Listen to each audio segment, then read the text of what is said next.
Hello everyone and welcome back to Kanji Oboima show. Today we'll carry on with the next set of 10 kanjis from 161 to 170. Okay, so let's look into the first kanji for today. That is number 161, and this is what that kanji looks like.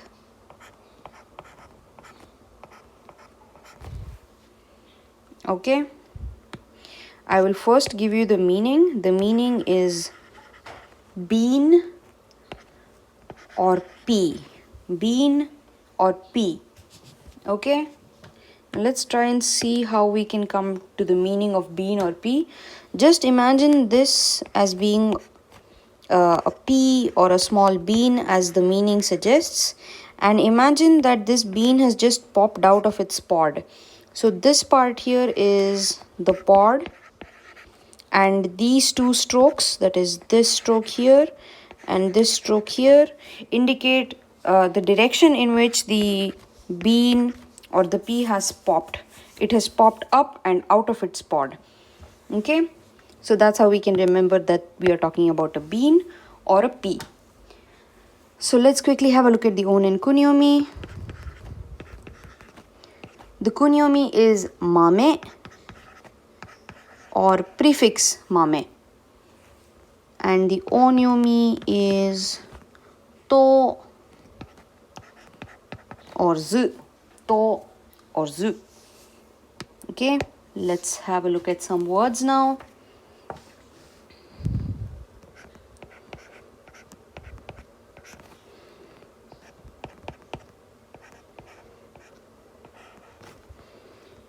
Okay, this will be read as tonyu. Tonyu. So you're talking about bean and milk. So basically you're talking about soybean milk. Soybean milk. Okay, let's have a look at the next one.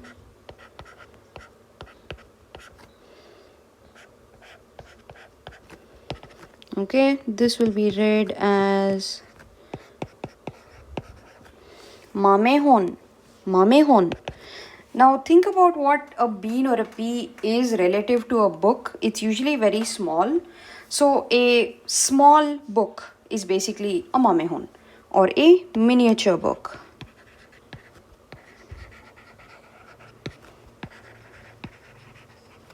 A miniature book. Okay, let's have a look at the next one.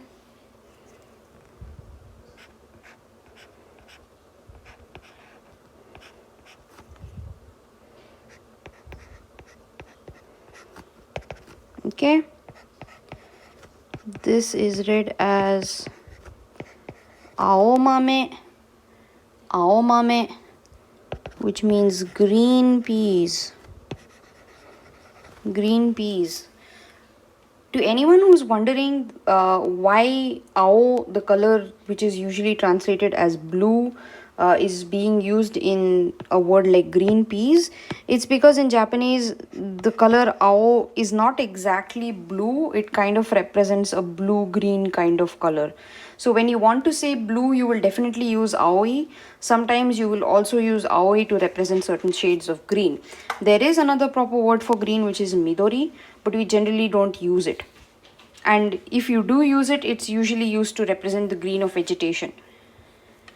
Okay, anyhow, moving ahead.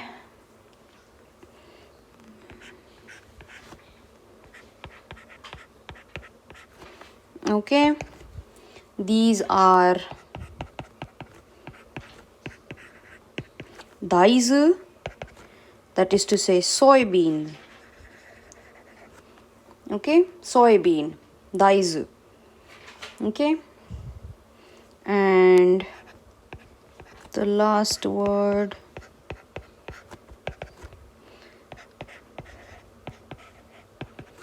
these are called azuki. Now don't ask me why they're called azuki, they're just azuki. And the name is also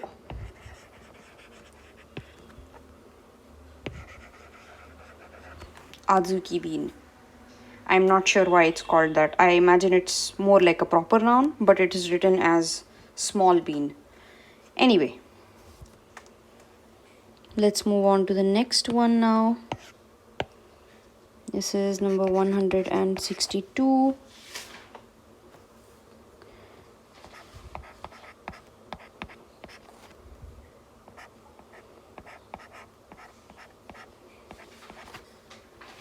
Okay, now let's try and arrive at this.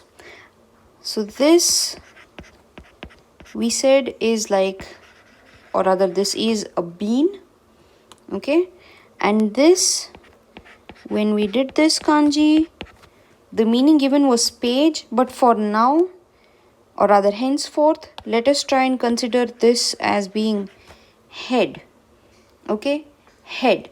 So here the head is always on top of something, so that is another thing. The head is always on top of an object. So if you imagine a person, let's say you're at the very top, and the bean part just represents the general shape kind of thing. You know, you can imagine the person's head as being circular. So if I draw a person like so, this kind of looks like a bean, and it's also the guy's head, something like that, something similar to that.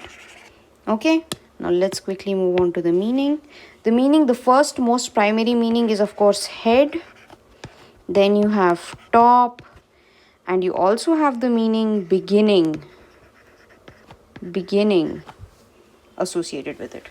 Okay, one interesting thing which may have gone unnoticed is here, this part is what we are calling head, and this is actually the semantic hint for this kanji.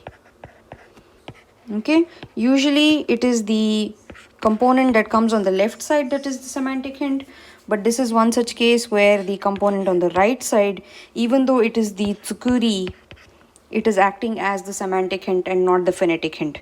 And of course, in this case, because everything is a bit reversed, we will also see that this part, the hen part, is going to give you the phonetic hint. Okay, so here after the the kunyomi, we will see the kunyomi being atama,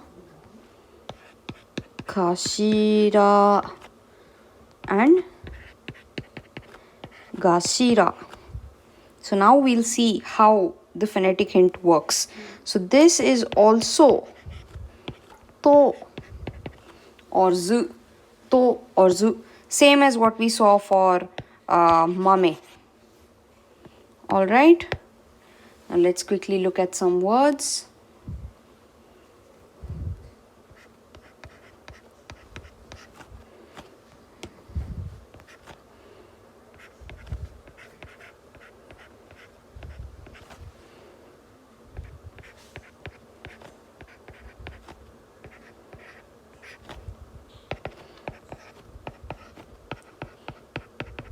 This is tobu, which means head. Literally it says head, and section, which is basically just head. Okay, let's have a look at the next one.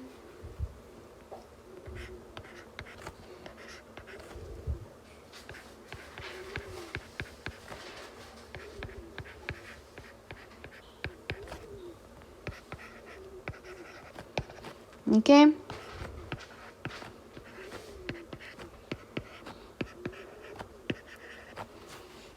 this will be read as shutto suru, which means to attend or to present oneself.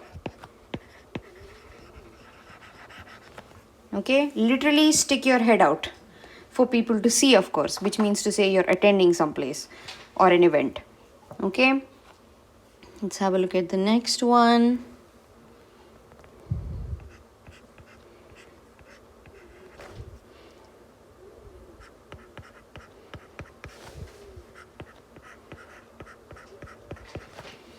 Okay, this is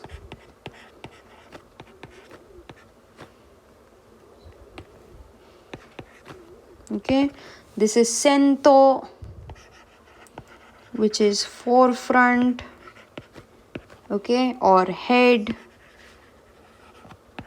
or top. Okay, the first one being a head, and then you also have head, so it is the forefront of something. It can also be simply head or top. Okay, let's have a look at the next one.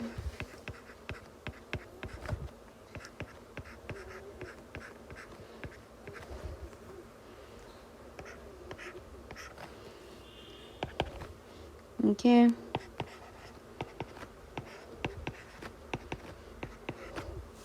this is zujo, which means overhead, literally head above or above the head. Okay, let's have a look at the next one.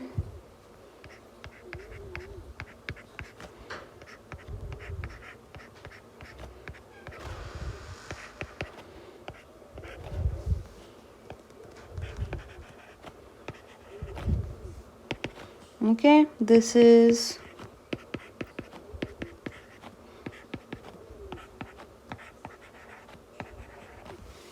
atamani ireru, to put in your mind or to keep in mind.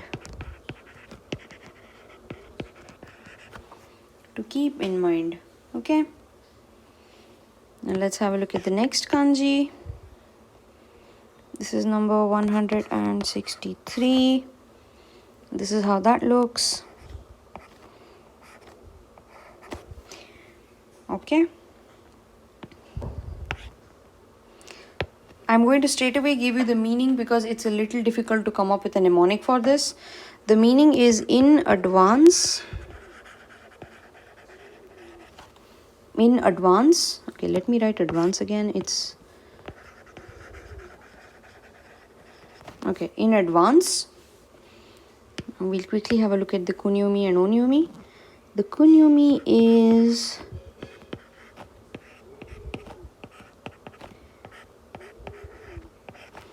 arakajime. Okay, arakajime. And the onyomi is yo. Yo. Okay, now let's quickly have a look at some words.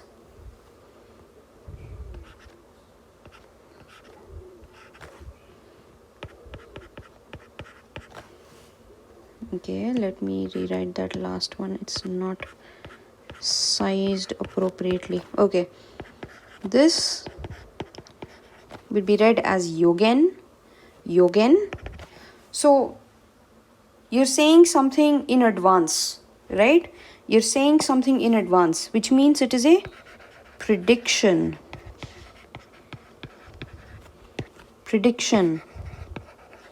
or a forecast. Okay, prediction or a forecast. Let's have a look at the next word.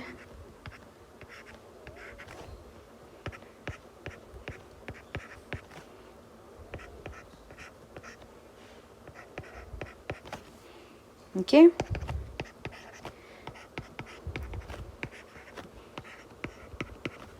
this is yogensha. So someone who predicts, right? A person who predicts, also known as a prophet. Or if you want to sound even more fancy, prognosticator. Okay, prognosticator. Basically just remember prophet. Okay, let's have a look at the next one.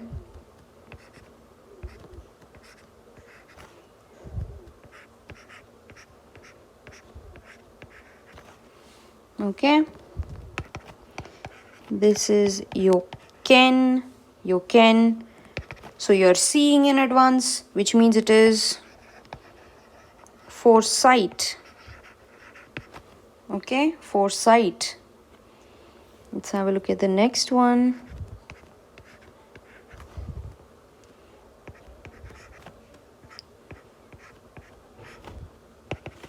This is yotei, which means decided or fixed in advance. Okay, which means it is a schedule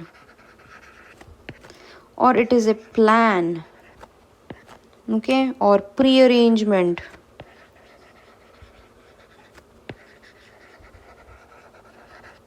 Prearrangement, expectation. Okay, quite a lot of similar words. An estimate. Okay, the most common meanings are schedule and plan. You plan to do something. Nani nani suru yote deshita. Okay, or else you can say, looking at someone's calendar on Outlook, you can say someone's yote. Okay, stuff like that. And of course, last we'll have a look at the kunyomi.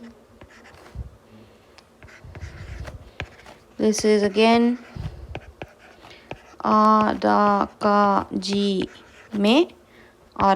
me, which is in advance. In advance.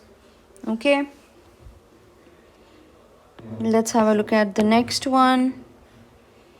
This is number 164.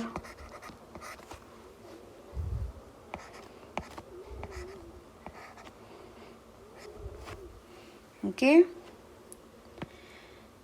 Again, I'll give you a meaning for this kanji before we can look at anything else. The meaning is halberd. A halberd. Now, what is a halberd, you may ask?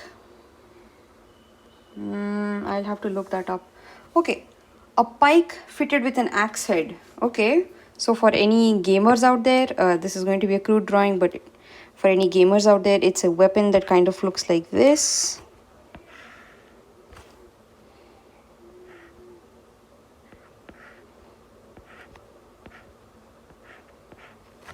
Okay, and let's say like this is a person holding said halberd. It's like a really big giant axe. Or if I were to delete that and give a better relative estimate, kind of like that. An axe almost the size of a person. If you've played Witcher 3, I don't remember which city it is. I forget. There is like this giant city in the middle.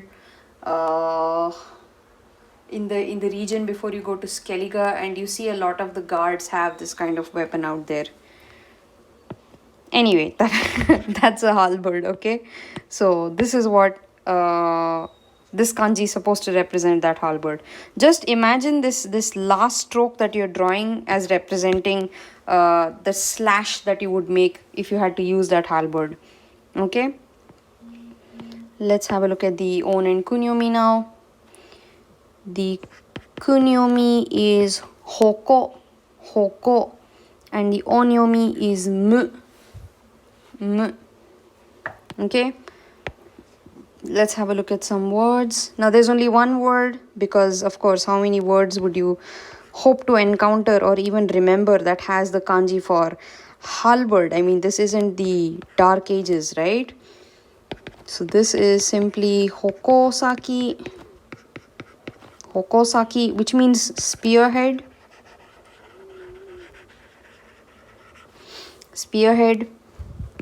Or alternatively, it can be the aim of an attack.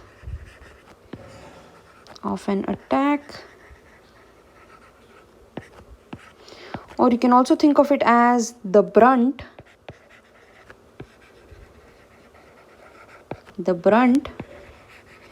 of an argument.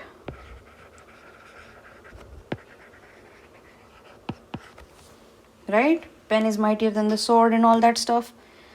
Okay, this is just, a kanji for the sake of knowing the kanji. So then let's move on. This is number 165. And this is how that kanji looks.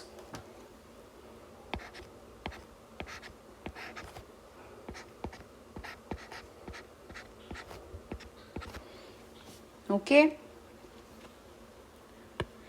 Now let's try and arrive at the meaning of this kanji. We already know that this part means in advance,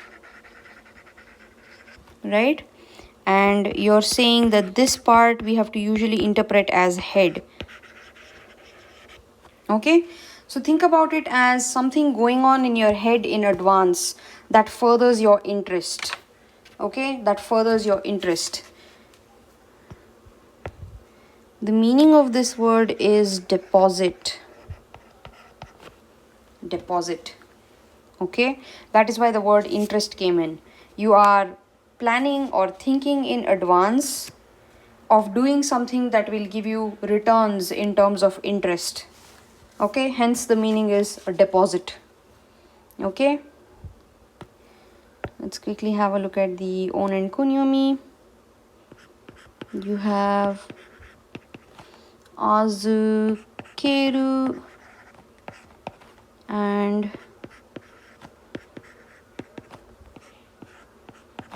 azukaru. Azukeru and azukaru. And once again, conveniently, the onyomi is yo. The onyomi is yo. If you look at it, the onyomi is the same from this arakajime to azukaru. Okay, the only difference is here halberd, even though it has some similarity with the remaining two kanjis, there is no real connection. Okay, now let's look at some words.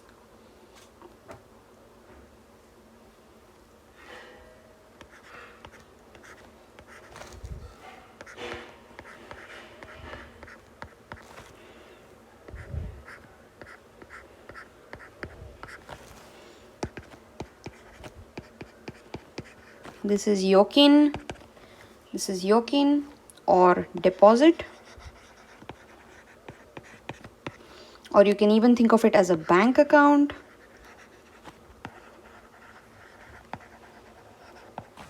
A bank account. Okay. Let's have a look at the next word.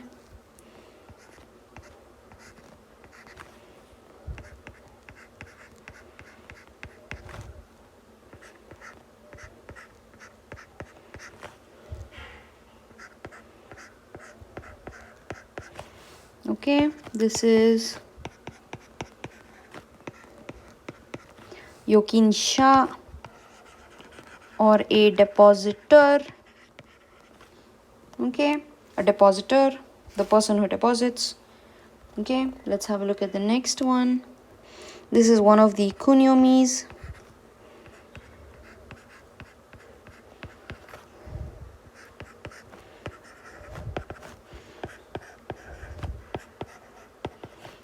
This is azukeru. Azukeru, which means deposit or to entrust. Okay, and let's have a look at the next one, the other kunyomi.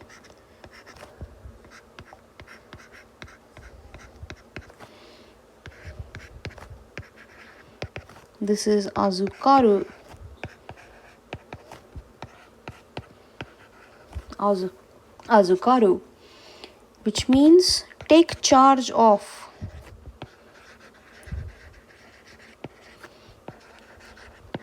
Take charge of or receive on deposit.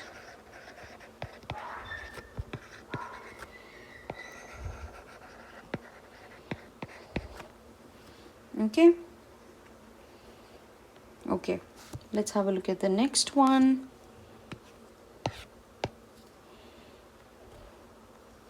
This is number 166. Okay, and this is how that looks.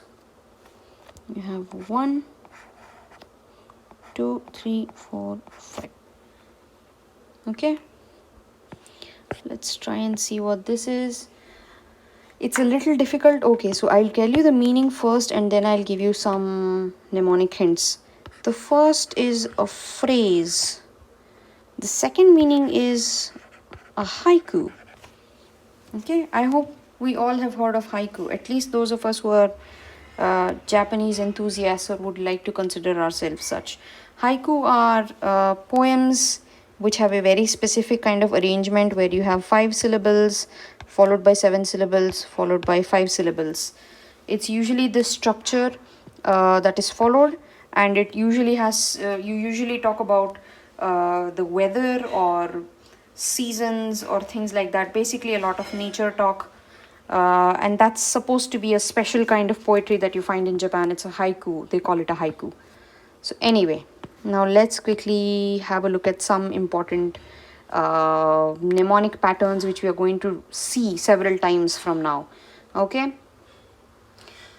So, let us try and think of this part as being an elephant with its trunk wrapped around something.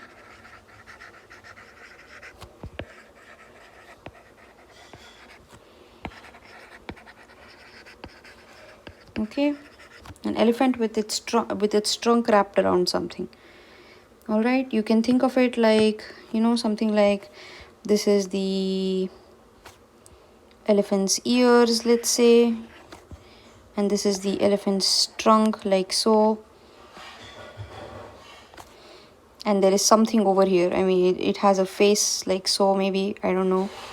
And there is some object here that it has wrapped its trunk around, something like that. I don't know if that looks like an elephant. Okay, in any case,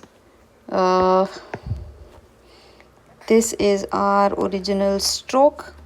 Okay, now let's try and understand what this is. So here we have a mouth in between, right? I shouldn't have changed my pencil color.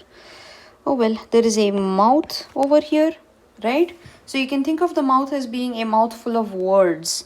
And now that the elephant has wrapped its trunk around a mouthful of words, you can understand that mouthful of words as being a phrase or even as an entire poem, that is a haiku. All right, a bit of a complicated way to memorize this. It's not very important for you to remember the mnemonic for this. Just try and understand this particular part as being an elephant's trunk wrapped around something. Okay, now let's quickly have a look at the on and kunyomi. Very conveniently, no kunyomi, only onyomi, and that is ku. Okay, let's look at some words.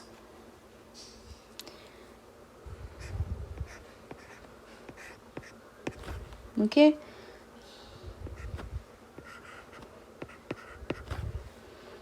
this is read as seiku. Seiku, which means a set phrase or an idiom. An idiom. Okay, let's have a look at the next one.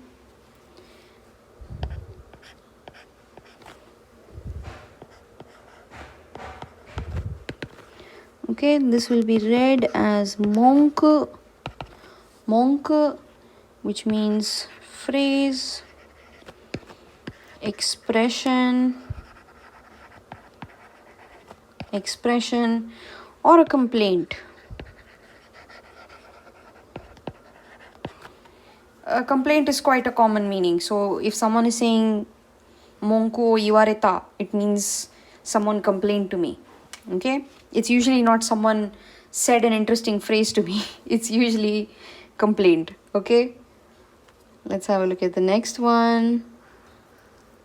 Okay,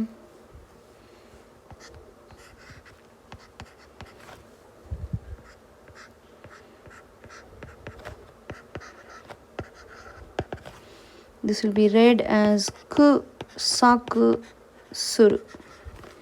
Kusaku suru, which means to compose a haiku. Right? The haiku and make. To compose a haiku. Okay, let's have a look at the next one.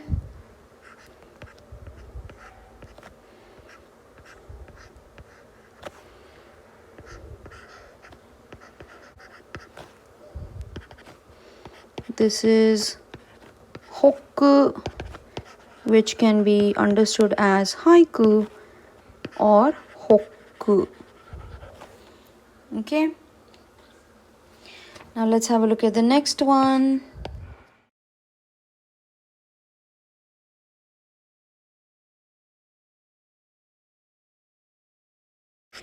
And this is how that looks.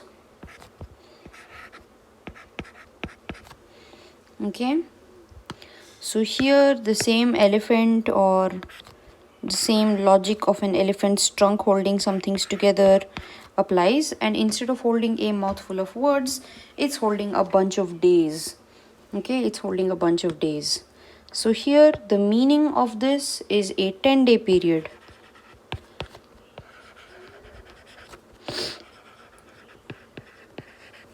A 10-day period. Okay, now let's have a look at the onen kunyomi. Again, no kunyomi, it's very convenient for us. So you have two onyomis. One is jun and the other is shun. Okay, jun and shun. Now let's have a look at some words.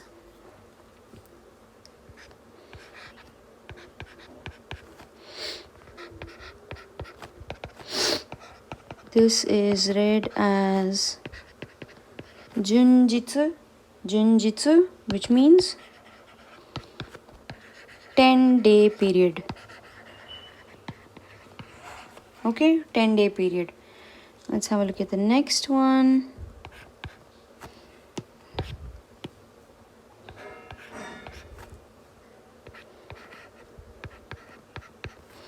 Okay, this is read as jojun.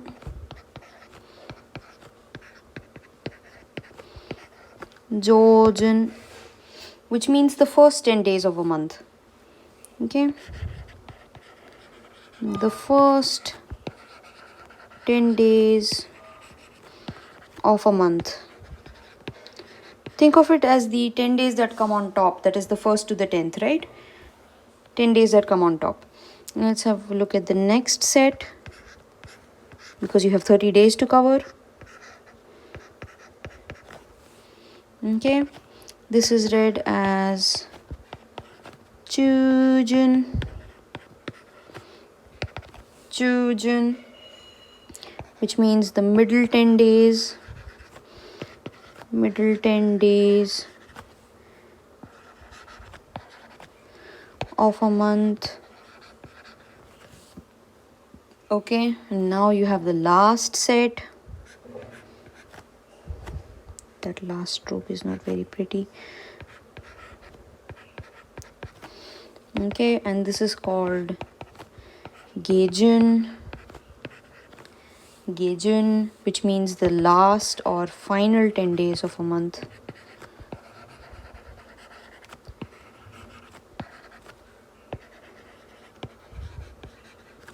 Okay, let's have a look at the next word.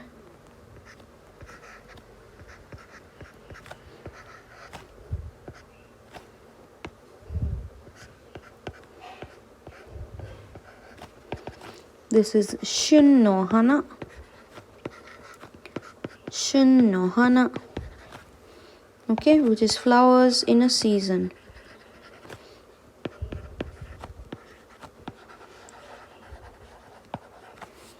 Flowers in a season.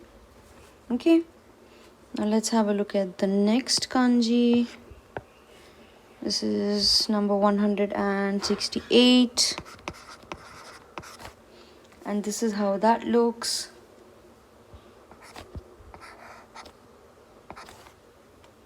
Okay, it's a little difficult to give you a mnemonic for this one, so I will just skip it. You can think of the meaning of this is shaku, shaku, which stands for 0.018 liters. It is an ancient measure. Okay, it is an ancient measure, and going forward, that is not specifically for this one, but going forward, think of this kanji as a building block. Okay, as a building block. Okay, now let's quickly move on to the onen kunyomi. Again, as the name suggests, it only has one reading, which happens to be the onyomi, and the onyomi is shaku. Okay, shaku. Let's have a look at a sample word.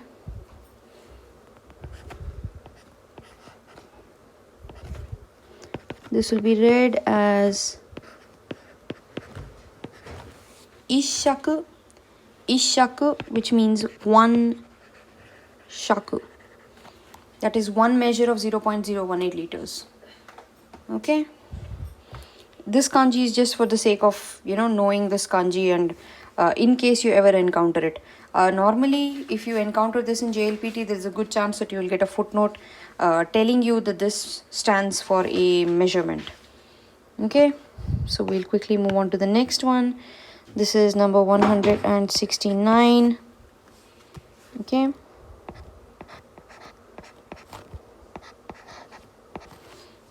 Okay. Now let's try and see what this is. We all know this is white. Okay, and we know, or rather we have been looking at this as an elephant's tusk. So think of this as a white elephant's tusk that a poacher is targeting. Okay, a white tusk, or rather a white tusked elephant that is the target of a poacher. Okay, a white tusked elephant that is the target of a poacher. So the meaning of this is target. Okay, and another one is an adjectival suffix. If you're wondering what this means, if you've heard of a few complicated words, for example, if you've heard of the word shunkan, so shunkan means a moment. Shunkan teki becomes momentary. That is, you have now turned this noun moment into an adjective. And how did you turn it into an adjective? You added teki. That teki happens to be this kanji. Okay, so basically turning something into an adjective by affixing this suffix. That's basically what it means when you call this an adjectival suffix. One way of remembering it is the part white. The part white is an adjective that is describing the nature of the elephant's tusk. So that is one way of remembering it. Okay, usually you don't have to remember that this is the adjectival suffix, because it will become second nature to you over the course of seeing the many words that will be there with this teki in the end. Okay. Okay, so let's have a look at the onen kunyomi. The kunyomi is mato, and this is somewhat rare in my experience. The more common reading that people associate with this is, of course, as I have been saying for a while now, teki. All right, now let's have a look at some words.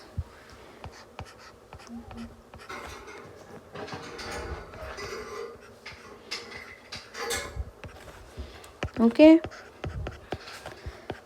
this is mokuteki, which is like object or purpose. Okay, object or purpose. You can even think of it as goal, objective, all of those things as well. Okay, let's have a look at the next one.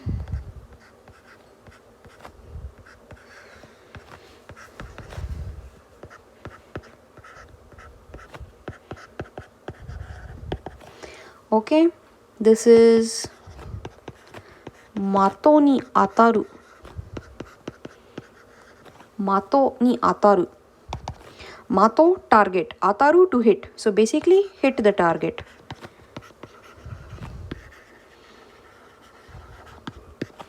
Hit the target. Okay. Let's have a look at the next one.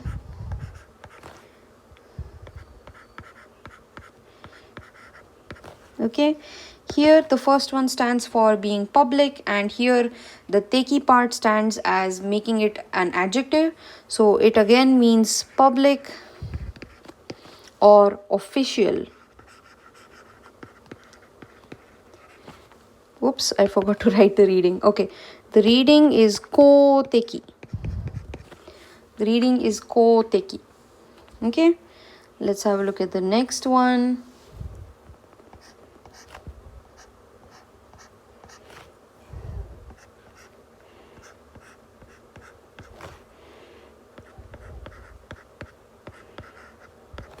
Okay, this will be read as Zentai Teki. Zentai Teki. Okay, which means on the whole. On the whole. Okay, or in general. On the whole or in general. Okay, let's have a look at the next one.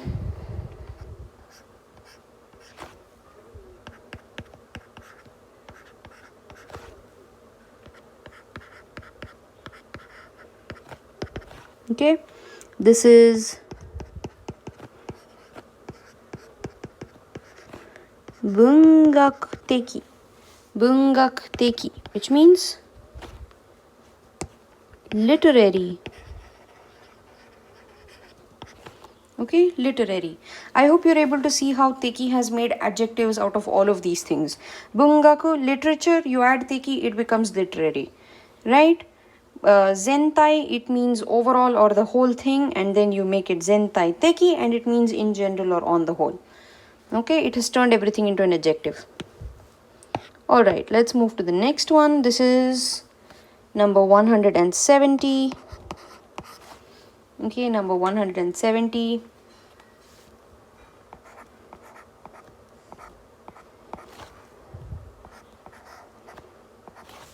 Okay, this is that kanji. Okay, now let's have a look at how we can understand this. So here we have an elephant, our elephant usually. Okay, what we understand is our elephant, and this part, I hope we all remember that this is thread. Okay, so we have an elephant and a thread. So you're saying that the elephant is pulling on this thread. It is pulling on this thread and it is shortening it. It is shortening it. Okay, some of the meanings that are associated. The first one is promise. The first one is promise. It's a little difficult to come up with promise without overcomplicating this meaning already. The second meaning is rather very straightforward to see. It is shorten. So the elephant pulls on the thread and shortens it. Okay, you can also see how it can represent the meaning summarize, and again the last meaning is also a little difficult. The last meaning is approximate. Okay, you can feel free to drop the mnemonic completely. It's quite a common kanji. It'll be used fairly often in my experience. So anyway, let's have a look at the onin kunyomi. Again, very conveniently, we don't have any kunyomi, we only have an onyomi, and the onyomi is yaku. Okay, yaku. Now let's have a look at some words for it.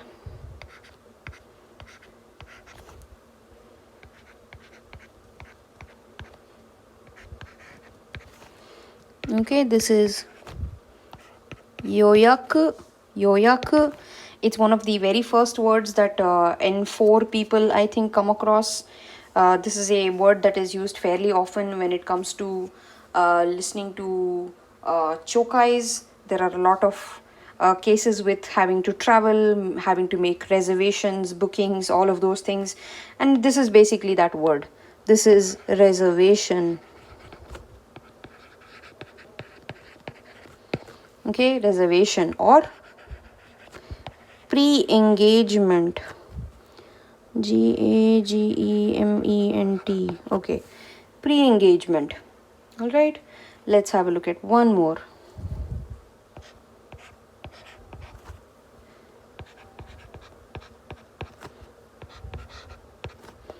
Okay, this will be read as koyaku. Koyaku. So public and promise or public pledge.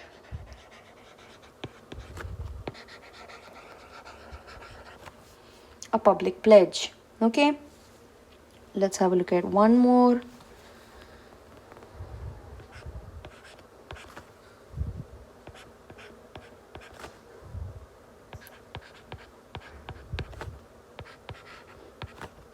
Okay, this will be read as joyaku. Okay, joyaku, that is to say a condition and then a promise. So a treaty. A treaty. Okay, the next word.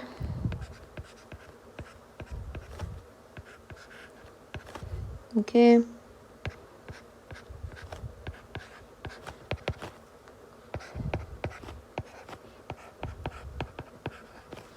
okay, yakugen.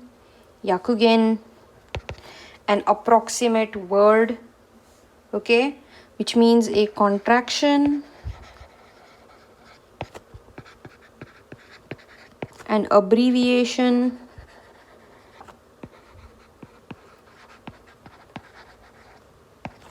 okay, an abbreviation or simplest terms.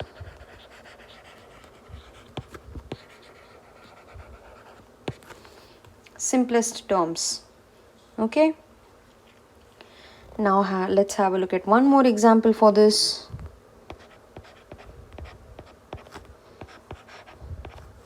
Okay,